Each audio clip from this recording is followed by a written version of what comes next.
그리고 두 번째는 객단가 파트인데요. 자, 이 얘기를 하면은 사람들이 제일 오해를 많이 하는 게 있어요. 객단가에 대해서 아시는 분이 있나요? 여러분, 객단가가 뭐예요? 네, 객단가. 어렵게 생각하지 않겠습니다. 이 객은 뭘까요? 이 객이 뭐예요? 고객이죠. 한 명의 고객이 그냥 쓰는 돈, 우리 브랜드에. 한 명의 고객이 우리 브랜드에 쓰는 돈. 만약에 여러분이 1,000원짜리를 팔고 있다고 칩시다. 그러면은 객단가는 얼마예요? 1,000원짜리를 팔고 있다고 하면 객단가 얼마입니까? 네, 눈치 빠르신 분들은 절대 1,000원이라고 대답하지 않겠죠. 알 수 없다입니다. 그러면은 왜 알 수 없다인가? 이 객단가라는 거는 고객 한 명한테 내가 얼마를 쓰게 하겠다는 내 설계에 따라서 달라져요. 예를 들어서 이거를 나는 무조건 번들로 묶어서 5개에 4,900원에 팔겠어. 1,000원 단건 구매가 일어나지 않고 난 무조건 5개를 묶어서 팔겠어. 혹은 나는 이거를 정기 배송 시스템을 해서 그래서 이게 떨어질 때마다 다시 보내주는 걸로 해가지고 12번에 묶어서 12,000원에 팔겠어. 이런 전략들이 여러분들한테 있어야 된다는 거죠. 이게 없이 그냥 판매하는 사람은 이 찐팬의 아무리 많아도 곱해지는 이 금액 자체가 낮기 때문에 결국에는 이 수익이 현금 흐름이 낮아질 수밖에 없습니다. 그래서 내가 1,000원짜리를 판다고 해서 그냥 1,000원? 이게 아니라 이거를 어떻게 조합을 해서 객 단가를 높일지를 정해야 돼요. 제가 되게 좋아하는 책이 있는데요. 이 영상을 보시는 분들 중에서 내가 조금 중급 내용을 공부해보고 싶다고 하시는 분들은 반드시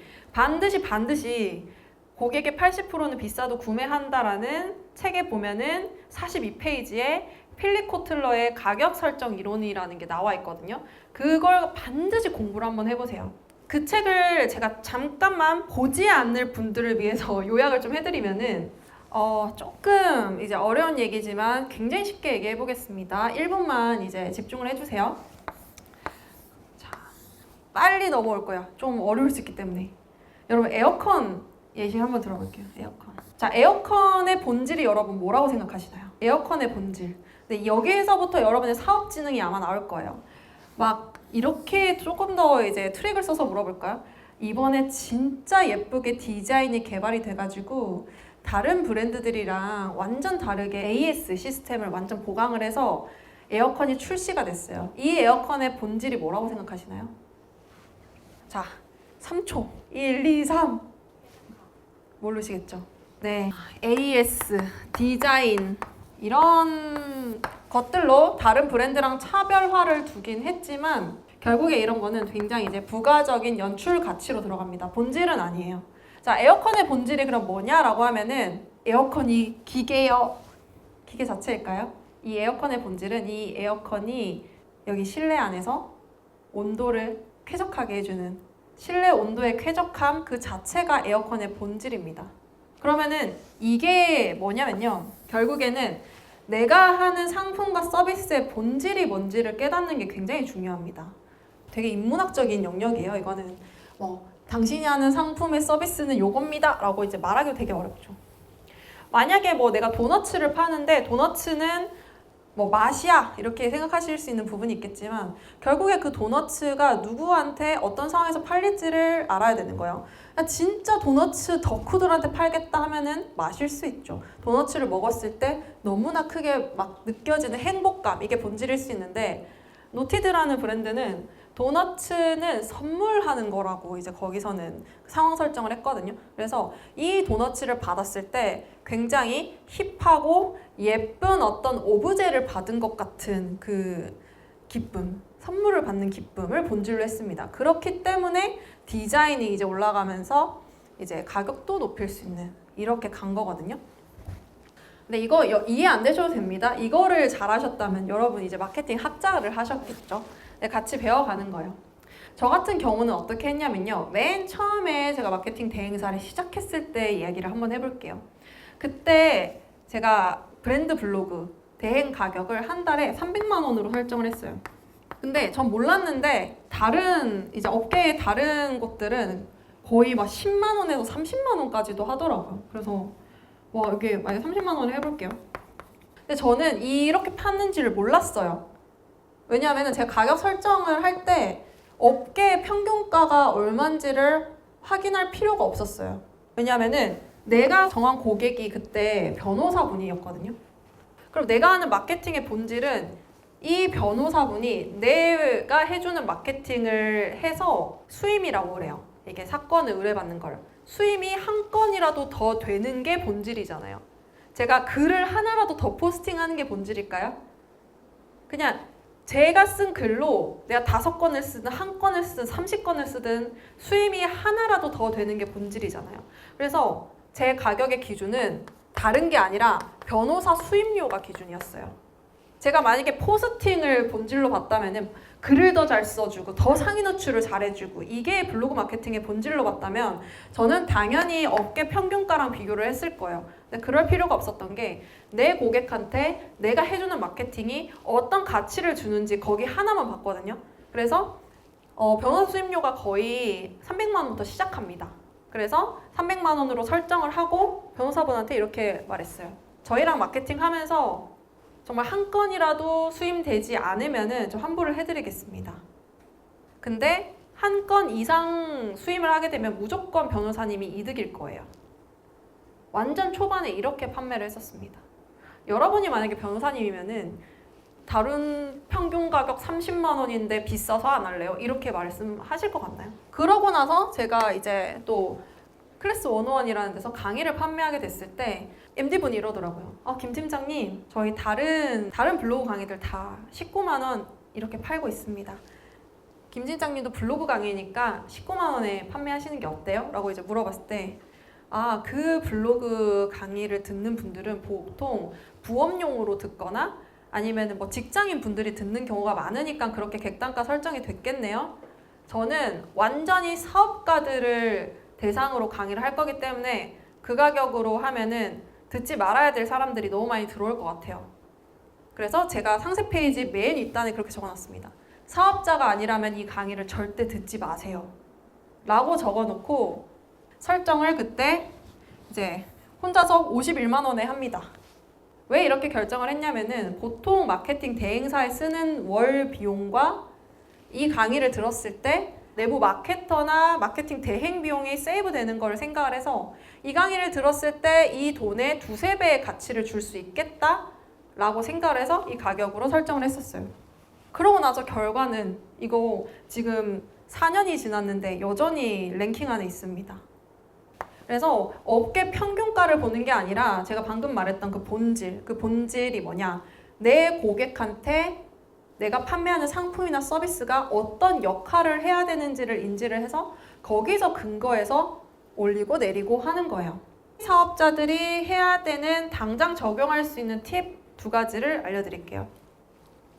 일단 첫 번째는 여러분 팔고 있는 걸 한번 묶어서 무조건 만들어 보세요. 묶어서 내가 만약에 어떤 사람들한테 어떤 서비스를 제공하고 있다면은 그 사람들을 한데 묶어서 그룹으로 한번 팔아보시고, 내가 어떤 상품을 팔고 있다면은 그 상품을 묶어서 번들 묶음 판매를 해가지고 팔아보세요. 무조건 이게 묶어라. 무조건 묶어서 한 번에 많이. 그리고 2번째는 이거는 한 번이라도 팔아본 분들이 진짜 도움이 많이 될 텐데요. 한 번이라도 산 사람이 또 사게 하려면 어떻게 해야 되는지 스스로한테 질문을 한번 던져보세요. 한 번이라도 구매한 사람이 또 사게 하려면 어떻게 해야 되지? 생각보다 이 2번째 질문에서 진짜 미친 듯이 매출이 올라가는 경우가 많습니다. 왜냐하면은 이게 원래 신규 고객한테 가서 파는 것보다 한 번 산 사람한테 더 파는 게 훨씬 쉬워요. 근데 이거 하려면 어떻게 해야 되냐면요, 여러분 이때까지 판매한 기록들 쫙 한번 보세요. 그러니까 보시고 이 사람들의 이런 개인 정보가 있을 거잖아요. 그 사람들한테 메시지를 한번 보내보세요. 뭐 언제쯤 구매하신 것 같은데 사용하시면서 어떤 어려움이 있으실 것 같아서 제가 그거에 대해서 보완하는 뭐 칼럼을 하나 썼으니 이거 보시고 도움됐으면 좋겠어요 하면서 CRM이라 그러거든요. 고객 관계 메시지라 그러는데 그런 메시지를 한번 보내보세요. 그럼 재방문을 하겠죠, 그분이. 그럼 딱 재방문을 했을 때 재방문한 누구님에게만 오늘 뭐 구매하면 10% 더 할인해 줄게요 하는 식으로 개인한테 이렇게 다이렉트 메시지를 보낼 수도 있어요. 이건 진짜 간단하죠. 저는 고객 데이터 모르는데요. 그거 상세 페이지, 뭐 네이버 스마트 스토어를 운영하시든 홈페이지를 하시든 들어가면 다 나와 있어요. 저는 결제로 받았는데요. 그러면 그 자기 통장 계좌 입금된 거 내역 보고 연락하세요. 한번 샀던 고객들한테 싹 한번 그때 구매하셨던 것 같은데 이런 어려움 없냐? 메시지 보내면서 재방문하게 만들어서 한 번 더 팔기 전략. 한 번 더 팔기 전략과 묶어서 파는 전략, 이거 두 가지로 결국에 고객 한 명한테 한번 구매할 때 일어날 수 있는 이 단가 자체를 높일 수가 있습니다. 그리고 이거는 단건 판매가 아니라 찐팬이라 그랬죠. 재구매. 이 고객의 살아생전에 계속 묶어 팔고 한 번 더 팔고 묶어 팔고 한 번 더 팔고 할 수 있는 거예요. 그래서 여러분들이 그냥 머릿속에 개념 자체를 가격이라는 건 그냥 최저가로 팔면은 돈을 벌 수 있는 게 아니라 함부로 섣불리 최저가 전략을 선택했다가 옆에 브랜드랑 무한 경쟁 붙어가지고 그냥 피만 철철 흘리고 적자로 가는 위험이 있을 수 있겠구나. 그러면 가격이라는 건 무조건 초저가로 파는 거가 아니라 지금 내가 팔고 있는 가격을 묶어서 팔든 아니면은 한 번 더 팔든 하는 전략을 나 같은 사업자들은 바로 써먹을 수 있겠네. 그럼 가격 올리는 건 어떻게 해야 되는데 그거는 내가 본질 강화를 했을 때 더 고급적인 내용을 배워서 그때 올리면 된다.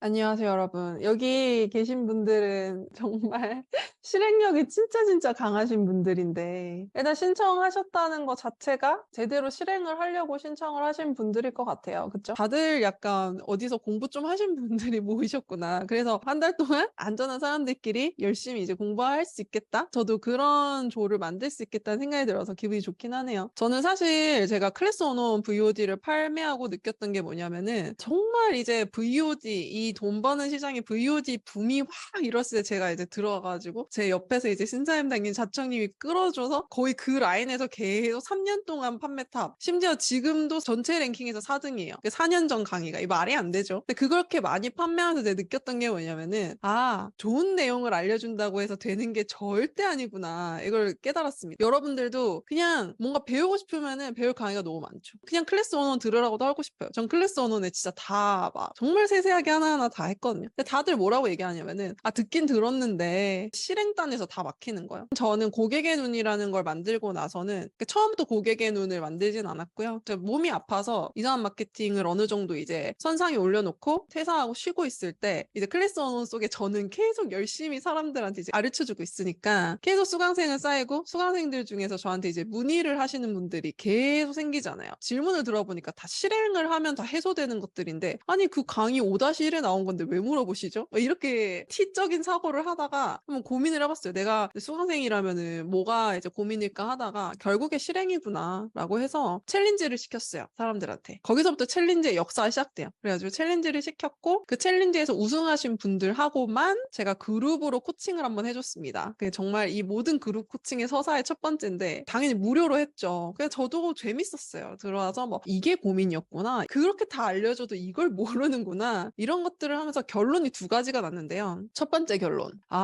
이 클래스 원어원을 가르치면서 가장 많이 배운 사람은 결국 누구다? 나구나. 결국에 사람이 공부를 하면서 배우는 게 아니라 남 가르치면서 공부가 가장 효율적이구나. 그래서 저는 그룹 코칭에서 첫 번째 대전제가 무조건 피드백이에요. 그러니까 이게 피드백이 정말로 저 사람한테 피드백을 해주란 뜻이 아니라 피드백이라는 명분으로 자기가 배운 거를 남한테 가르치란 뜻이에요. 근데 그 내용이 듣는 사람한테도 당연히 윈이겠죠. 듣는 사람도 저 사람이 열심히 열심히 공부해서 날 가르쳐 주니까 당연히 윈이고, 나는 내가 공부한 거 어디 가서 이래라 저래라 허용을 안 해주잖아요. 근데 이렇게 안전한 사람들 사이에서 내가 배운 걸 가장 좋은 효율적인 공부의 방식 뭐다? 남 가르치는 거. 남한테 이래라 저래라 하는 거를 허용해준 관계에서 서로서로 피드백이라는 명분으로 내가 배운 걸 가르쳐주고 난 또 그 가르침을 받고 하는 과정에서 사람들이 성장이 엄청나게 일어나더라고요. 그래서 이 그룹 코칭의 핵심은 첫 번째 무조건 피드백. 근데 그 피드백을 하려면 뭐가 있어야 되냐면 반드시 내가 과제를 해야 돼. 미션을 해야 돼. 무조건 실행을 해야 되더라고요. 근데 이게 조로 안 묶으니까 이게 서로서로 그냥 처음에는 열심히 하자 하다가 계속 온갖 합리화 핑계로 몸이 아프거나 아니면 애가 울거나 이런 핑계로 다 계속 흩어지더라고요. 그래서 정확한 데드라인에 사람들이 이렇게 조로 묶어서 똑같은 미션을 하면서 함께 정해진 날에 서로서로를 피드백하는 게 굉장히 중요하구나라는 거를 깨달았습니다. 그래서 이때까지 여러분들이 보셨겠지만 정말 이제 영상으로 인터뷰하지 못한 수강생들 포함해서 거의 평균 월 2천에서 정말 월 2억까지도 매출이 늘어난 수강생들이 정말 많거든요. 근데 저도 신기했어요, 되게. 이분들을 관찰을 하면서 정말 이게 꼭 필요한 환경 설정이다라고 해서 핵심이 첫 번째는 무조건 피드백 시스템이었고 두 번째는 정확한 데드라인에 동기들과 함께 가는 시스템이었습니다. 이 두 가지를 여러분들한테 일단 적용을 할 거고 그래서 실행을 하러 온 곳이다, 여기는. 나 여기 실행하고 훈련하려고 왔구나 라는 정체성을 좀 세팅을 하셨으면 좋겠습니다. 수강생들 2대 허언이 있어요. 첫 번째, 듣긴 다 들었는데 제가 N회차 하려고 한 번 더 들어야 되겠습니다. 3번 더 들어야겠어요. 4번 드릴 겁니다. 막 이렇게 하는 거랑 두 번째가 나 듣긴 다 들어서 이제부터 실행하려고요 하는데 거진 그렇게 해서 이제 되시는 분들이 많이 없긴 하죠. 그래서 제가 이번에 이거를 또 기획을 한 거기도 하고 피드백할 때 규칙을 하나 알려드리면요. 정말 대전제 좋을 것 같은데요? 전 별로 안 좋아할 것 같은데요? 가 아니라 좋았다면 어떤 부분이 좋았는지 구체적으로 말씀을 해주셔야 되고요. 별로 안 좋았다면은 항상 대안을 제시를 해줘야 됩니다. 그래서 다른 사람 거에 내가 대안까지 제시해 주려면 정말 미친 듯이 자기 자체가 공부가 돼 있어야 되고 대안을 제시해주는 대원칙은 김 팀장이 이렇게 하래 이게 아니라 제가 만약에 당신의 고객이라면요. 이 문장보다는 다른 문장이 더 좋을 것 같아요. 이렇게 이야기를 해줘야 돼요. 항상 대안 제시가 핵심입니다. 여러분들 한 주간 첫 번째 챌린지 마치고 봐요. 네. 빠빠이.